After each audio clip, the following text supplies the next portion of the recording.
minutes, and then Yeah, the next time, right? Yeah, 45 minutes again, I think, something like yeah, that. yeah, yeah, yeah, yeah. So here we are. We have Ömer Akay. Do I pronounce your name well? Correct. Ömer is the co-founder of Despotz Records, a record label that exists for 15 years now. It's the 15th anniversary of the record label. Welcome on board to Rock Art Greece. Thank you. Thank you, Greece. Thanks for having me. Um, Searching labels history, I found that you have some quite interesting releases over the years. But let's start from the beginning. Whose idea was it to start Despotz Records, and why did you name it that way? That's quite peculiar name, I would say. That's weird name. It is. It's not really an interesting story. The thing is, like 15 years ago, I used to run a couple of record labels by myself. Dental and cold, most extreme stuff like death metal, black metal. And then when I moved to Stockholm, I kind of wanted to do something else. I want to start a new record company and change the model a little bit because the prior labels I had was only solely doing licensing deals with bigger record labels like Nuclear Blast, Metal Blade. So we were never really we were independent. But we had to use another system for it to release our stuff. We signed and funded everything, and then we had to find a license deal with the label for distribution. So I want to control everything with my own distribution setup, but I also wanted to work with pop music. So I met two guys in Stockholm, similar age and different qualities. Carl used to work in a music studio. Plus, he was the sales rep for Optimal, which is a big They German pressing plant. they press CDs and CDs and vinyls. vinyls. Yeah, and So he had it that still kind of exists. It still exists still today. exists, But still yeah, of the bigger players. yeah, And he had that knowledge because I suck on all the graphics and tech specs when you do physicals. Plus, he was really good in InDesign and Photoshop, so he had that experience. Ronnie, the third guy, when we started label, he was working PR and marketing for Swedish market. He was doing accounts for Nuclear Blast artists and Roadrunner. So I had the good setup with these guys coming in, and because I was the only one doing record label and publishers, I had that knowledge, and I lacked those kind of stuff because before I was doing everything by myself, even though I hired people to do artwork. Now I had people directly working with it and co-owners. So we started us three. In the beginning, we were actually four people. There was another guy that was supposed to do distribution, but after the meeting, he said, "No, I don't want to start a record label. You guys do it." So we started, and 5 years in, we bought out the third guy. So it's only us two running the company nowadays. And the name actually came from I don't know if you're familiar, but in Sweden we have a lot of this old kind of music where people dance in parks. I don't know if it's familiar yeah, in Greece, but yeah. we call it dansband. It's a different kind of music. So and every name starts with Zeta or ends with Zeta. So we figured like let's find a name that we can incorporate as Zeta. So we had despot. Despots comes from despotism, like a ruler, a small society. And just to differentiate a little bit to register the name, we take a Zeta in the end, exactly from the music. Dance bands, old people style, and we got the name and it stuck, and now people remembers it. So I think the name is quite important because the previous names I had was like when I was running my own company was Cold Records.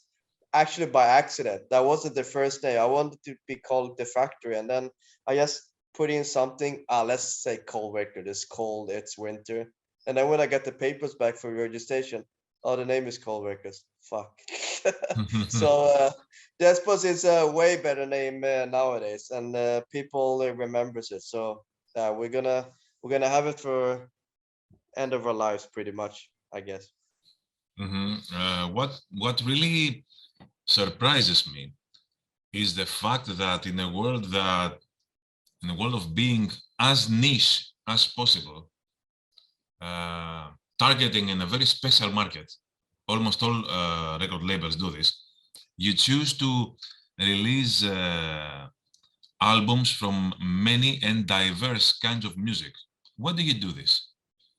Well, this is the reason first 5 years in, because I was tired of working with rock metal, and I said like, because I listen to a lot of music. I mean, in my vinyl collection, there's everything from Miles Davis to Carcass, so it's really diverse. Especially when you get older, you tend to broaden your musical taste or your palette. So I was always fascinated about working with pop music. So that was the key point when I started a new record label with these guys. Like, I want to focus on pop music. But then after 5 years, I kind of got like a taste for getting back to the metal scene, working with metal rock bands. Plus, we got a couple of good offers from bands from Sweden. Hey, we gonna want to work with you guys. So we decided to start working with metal rock bands again. And then after 15 years, we've been heavily more invested in the rock metal. It's just happened like that. But we still release a lot of pop music. Not that much. We have a couple of big few bands that we prioritize, because working rock and pop is so different in terms of budgets and marketing and pop. So if you look at the catalog, we have some really big legacy Swedish artists that's only big in Sweden, but those are like I think the revenues of those are like 20% of our total overall revenues on the label. Like for example, there's an artist you never probably heard of, Lisa Miskovsky, but she wrote like Backstreet Boys songs, and she did Eurovision Sweden that we did last year. She's big on TV, but outside of Sweden, nobody has heard of her. And then when you work with Thunder Mother, the three albums, you work with rock girls for all over the world. So it's quite different working with pop music. So I wouldn't say that we're signing a lot of pop music, because that's a different beast. So I think nowadays, I know nowadays we're heavily focused on the rock metal scene, because our experience is quite big in that field. So, but if there's specific offers and artists in pop, we tend to sign like one or two artists every year in that field. Mhm. How easy or difficult is it to run a record label in Sweden, given the fact that the majority of metal record labels is in Germany, and you have to compete with labels like Century Media, like Nuclear Blast, like any of these Metal Blade? Well, I mean, the talent is here, obviously, because the German label signs a lot of Swedish music. The problem we have here in Sweden is there's not that many medium-sized labels. There's a lot of bedroom labels, like one-man operations, but those are hobbies. I would say there's a new scene, but after 15 years, we have a catalog that we can rely on and reinvest in talent and build artists. There's some labels that's been going on for 10 plus years and still going on, but they're heavily niched. I'm right on top of my mind. I'm thinking about the Black Lion that does extreme melodic death metal and black metal. And there's also Majestic Record that does more psych rock. Um, it's a couple of few smaller ones, but there haven't been any medium-sized labels like us, because we have like 5 people working in the company, and there's 2 offices. One is in Barcelona and one is in Stockholm. I'm based in Barcelona, by the way, since 4 years, Why that? and You live you we live haven't signed. you Say? live in Barcelona and you decided uh, to start an office there, or you? Yeah, yeah, exactly. 4 years ago, I moved to Barcelona, not necessarily for broadening the record label overseas, just Mhm. because I needed a change from Stockholm to get some sun. But the plan is to sign more Spanish acts, but it's hard to find any good bands for me. So I'm still trying to. I mean, Despotz is more 99% signing Swedish acts because it's quite easy and quite normal because we're a Swedish founded company and we speak the same language.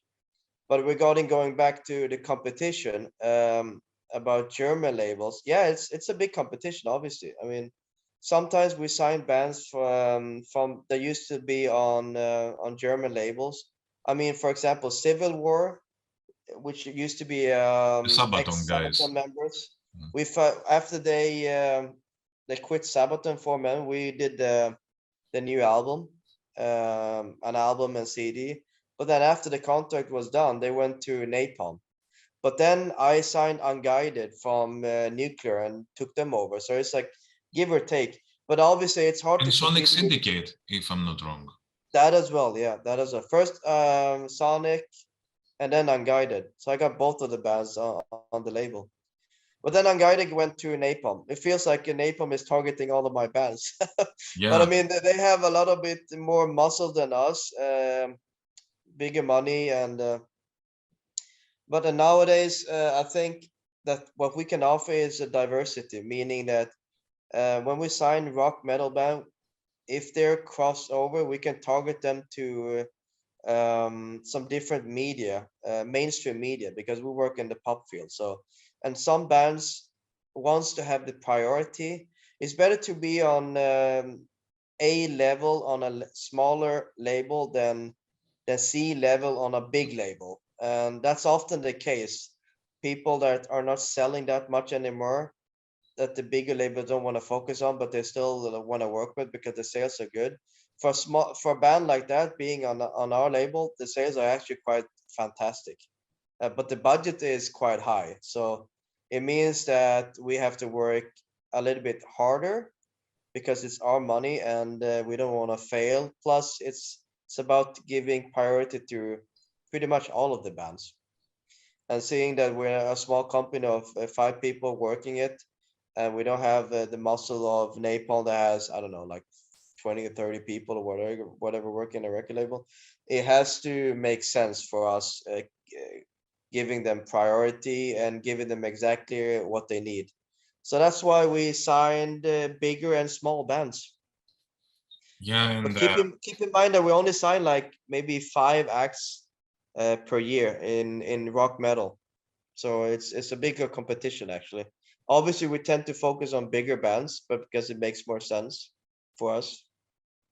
mhm.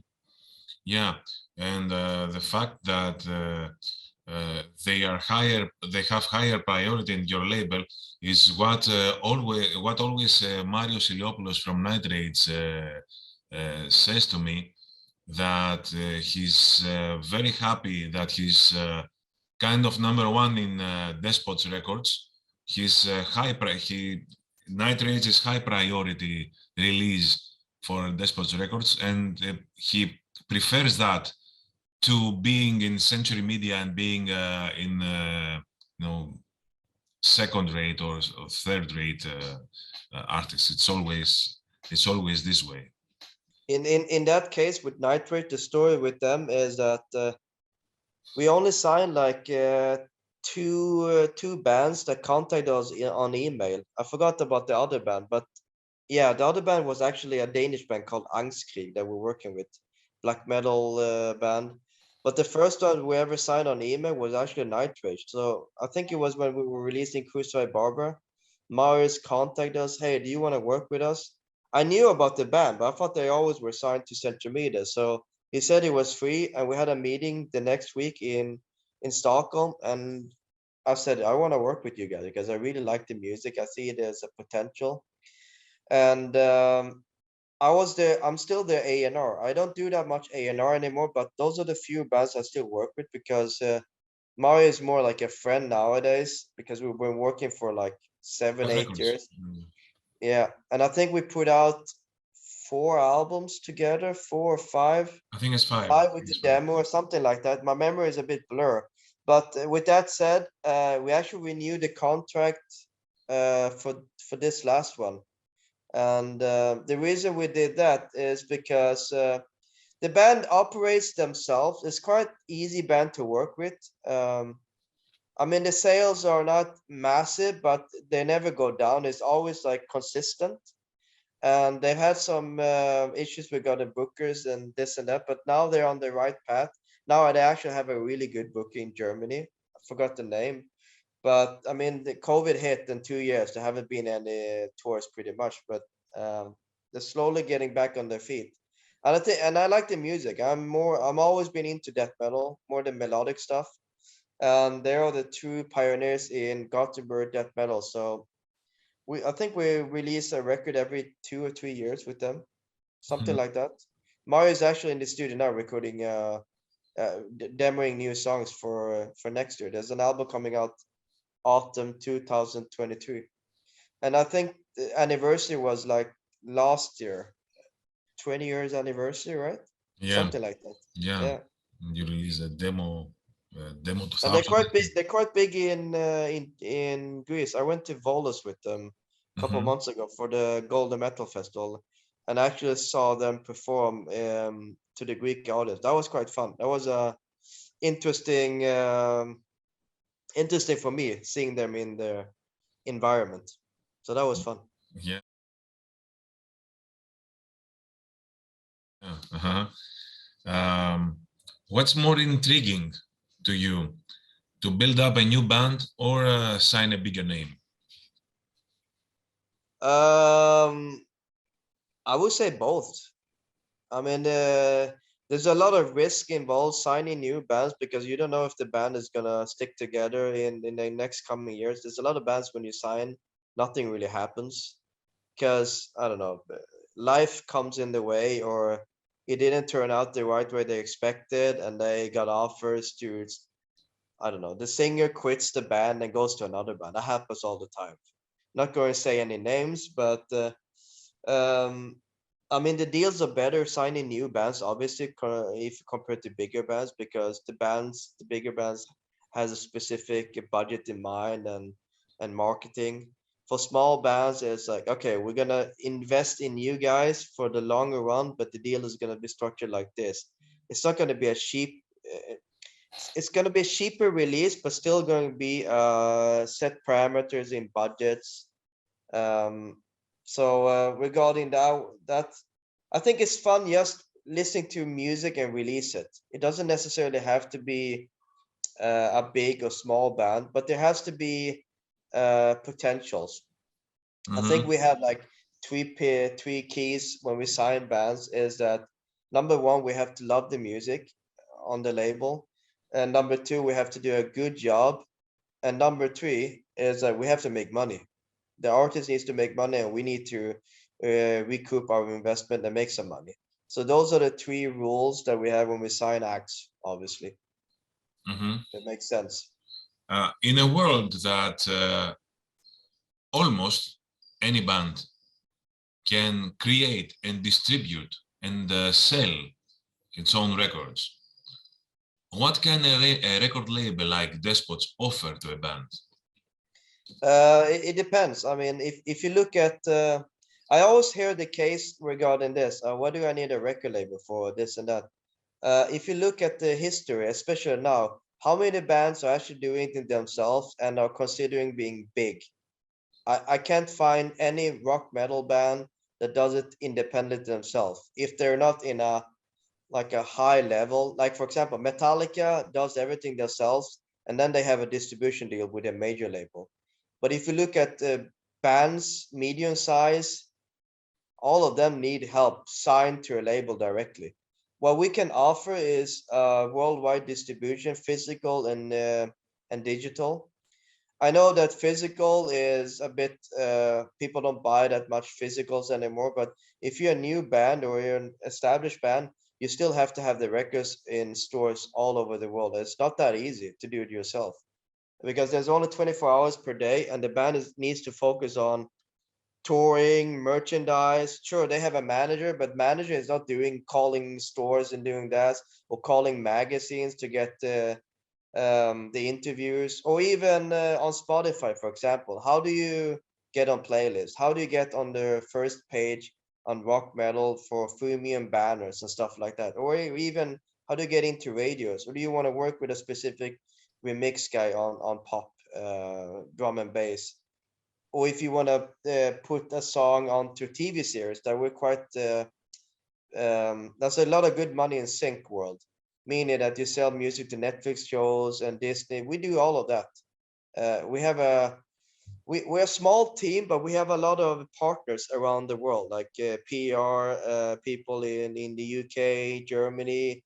We have music supervisors in the US that use our music for specific TV series that we get money for and exposure. And also our partner that we work with is Ingrooves. It's a physical distribution setup that owns by Universal. So we're an independent, but we're working with the major in distribution setup. Plus we have our own PR machine in all over the world. So that's what we can offer. But number one, we can offer priority as well, like I said before. So yeah, it's depending if a band wants to do it themselves and keep all of the money, they can do that. But it's they can only go that far in levels, you know. And like I said, it's hard to find those bands in hip hop world. It's quite normal that people do it themselves, but in the rock metal field, it's I would say it's nearly impossible to achieve that level of success if you do it yourself. You just earn more money if you sometimes Yes. if you sell a few copies. You keep all of the money, but you get a lot of more work, and also you can't sell.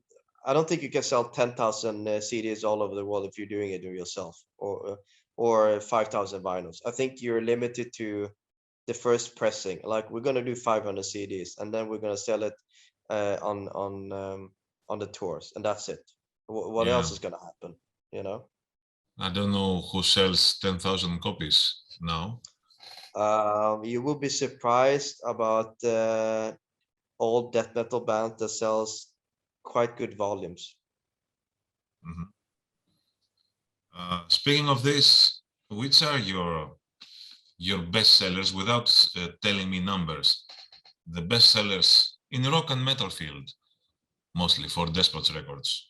I mean, the number one, the consistent sales every week is Thunder Murder, because we have the three back catalog album. Those are always selling, like because they're always active touring, and as they get bands get bigger and people discover them, people tend to buy the back catalog, the first three albums that are with us. So when people find new bands, they want to collect and buy everything.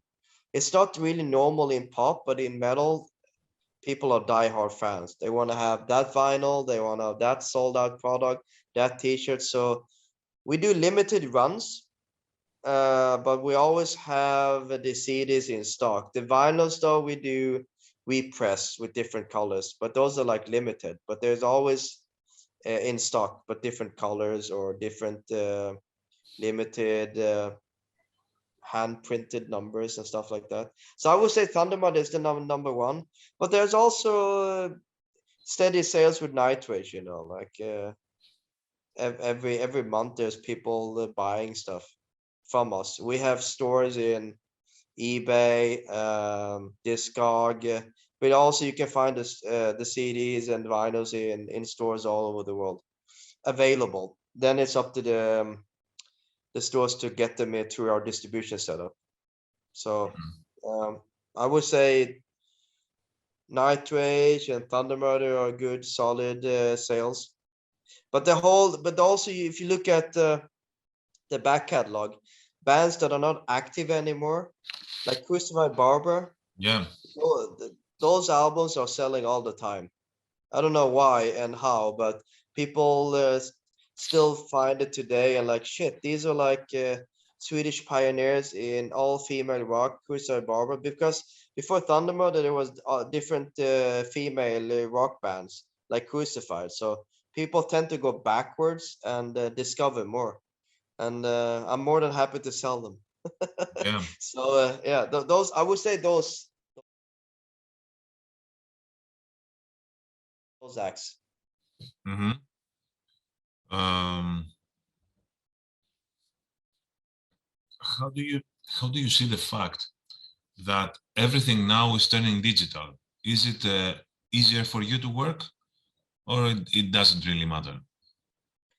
Oh, well, it's easier to work with digital because everything is on a click of a button, but it's harder to sell.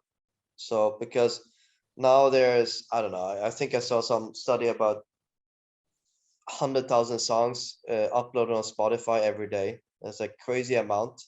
So, but this is all genres. But if you look at rock metal bands, it's hard to find big bands nowadays that's gonna take over from Metallica, Iron Maiden, AC/DC, because this competition is so big. There's so many bands out there, but there's not that many investments in every band. Mm. So the problem with digital is the access to music is good, but the longevity about band is it's harder to make an impact on bands. So you have to invest more. On the other hand, the back in the old days, the problem was the distributions, but there were lesser bands.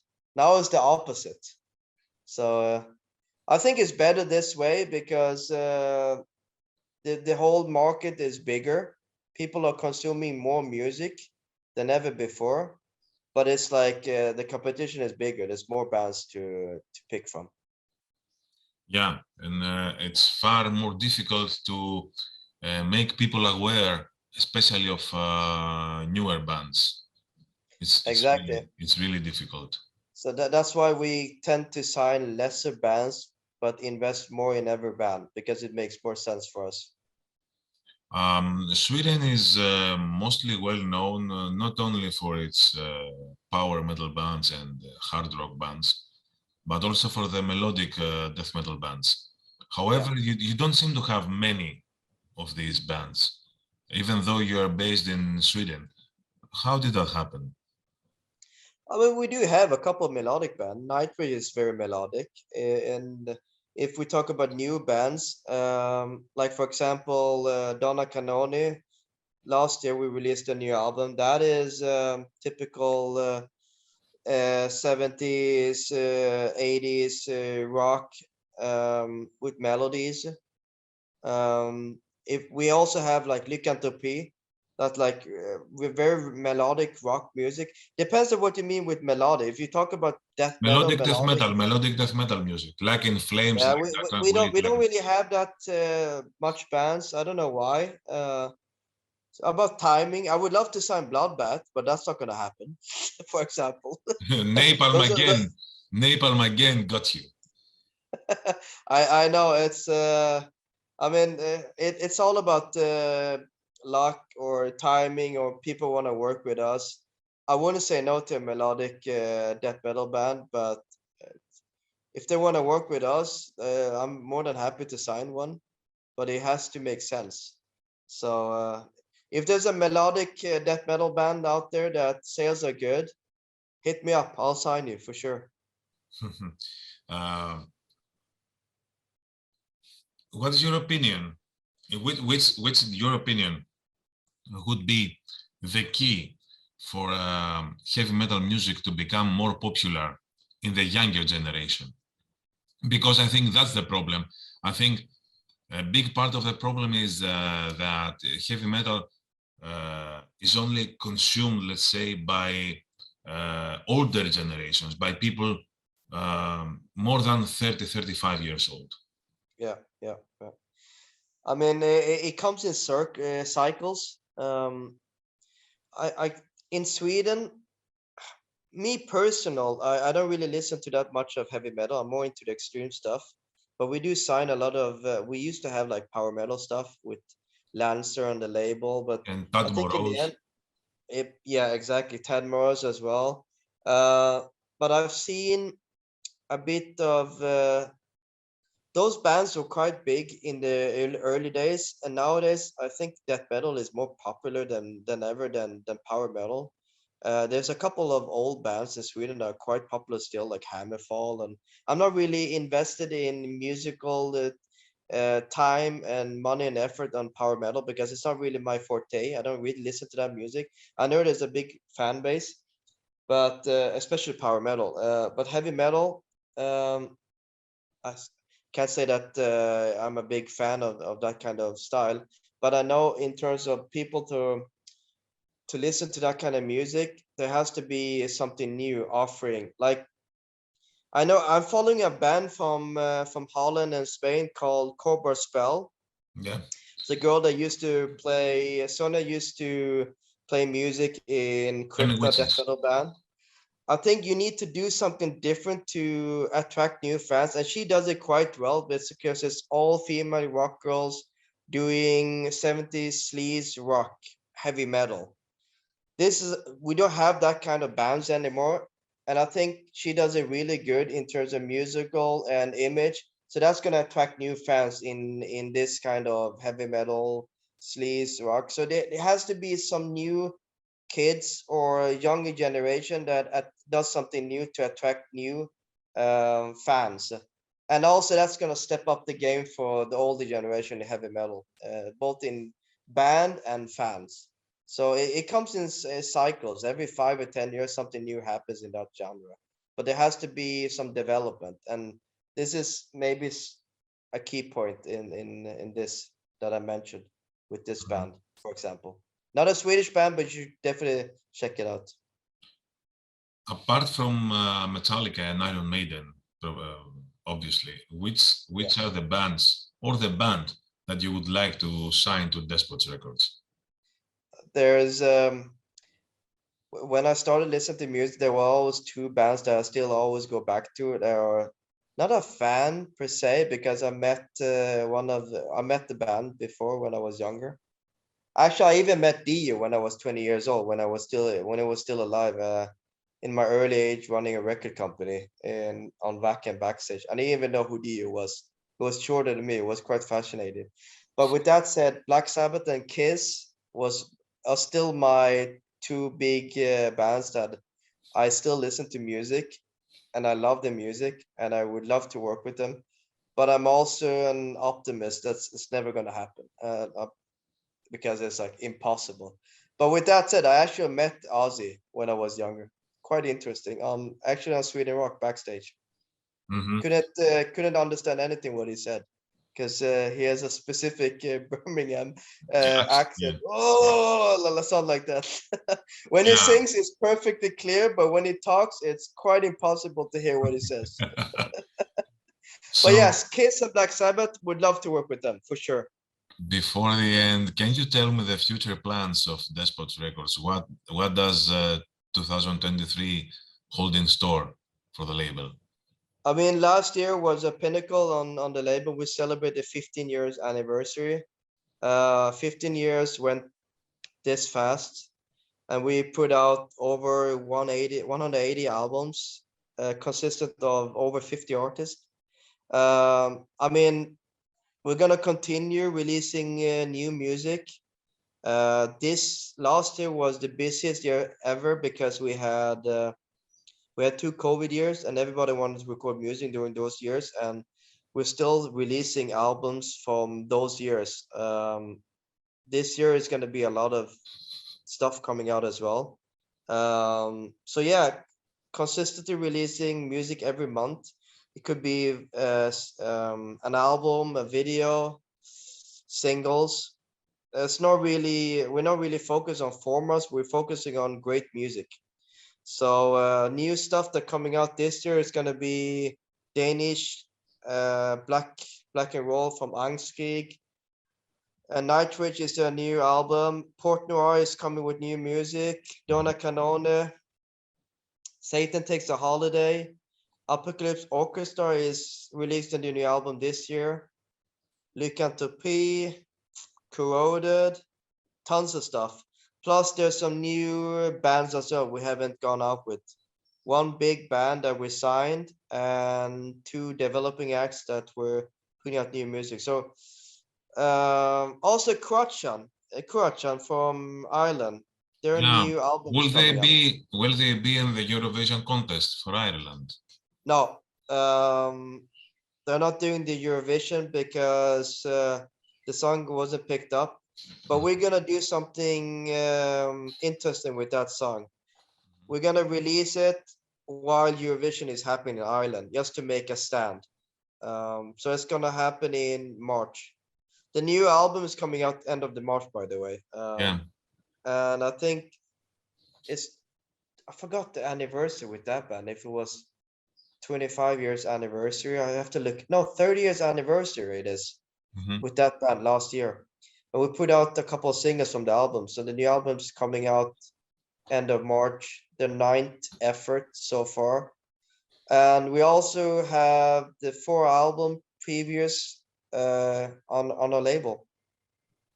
Sometimes when we invest in a band, heavily invest in a band, we want to work with the back catalog. And with Croatia, we have now 5 albums together we're working with. We did a similar deal with Turfing last year, I think. Yeah. So when we released a new album after 7 years something, we bought over the rights for 6 albums. So From 7 Hammersmith. Turfing albums with us on Yeah. the label. Fantastic. Omer, thank you very much for this conversation, and look forward for your forthcoming releases later on this year. Thank you, Sakis, so And much wish for you dealing more with. 15 and 15 and 15 more years on this. Yes. Thank you so much for all the videos on Rock Hard Greece, and I hope you learned something. Be speaking, running a record label, and yeah, if you have follow-up questions or want to get back to me or email me or whatever, I'm more than happy to